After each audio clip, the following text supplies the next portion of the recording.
దానికి హైలైట్ చేసుకుంటూ సీట్లకు సంబంధించి ఆ రూట్లో నడిచేది. ఈవెన్ మన డిప్యూటీ సీఎంలు ఇచ్చేటప్పుడు కూడా ఆ రూట్లో నడిచేది. వాళ్ళు ఉన్నప్పుడు అట్లా ఇవ్వడం, మాల సామాజిక వర్గానికి ఇవ్వడం, వీళ్ళు ఉన్నప్పుడు మాది సామాజిక వర్గానికి మంత్రివర్గంలో ప్రాధాన్యతలు ఇవ్వడం, ఇట్లా సాగినాయి.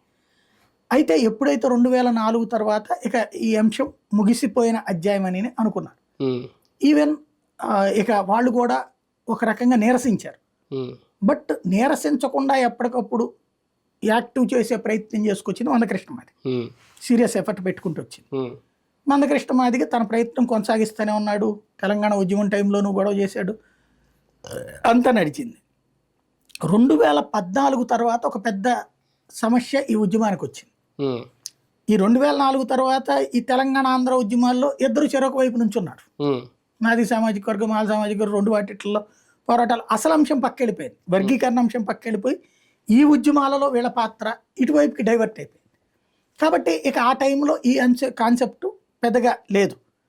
తర్వాత మళ్ళీ 2014 తర్వాతన సమస్య ఎక్కడ వచ్చిందంటే, మాదిగ సామాజిక వర్గం ఎక్కువగా ఉండేది తెలంగాణలో, మాల సామాజిక వర్గం ఎక్కువగా ఉండేది ఆంధ్రాలో. రాష్ట్ర విభజన తర్వాత చంద్రబాబు గారు ఇక్కడికి పరిమితం అయిపోయారు.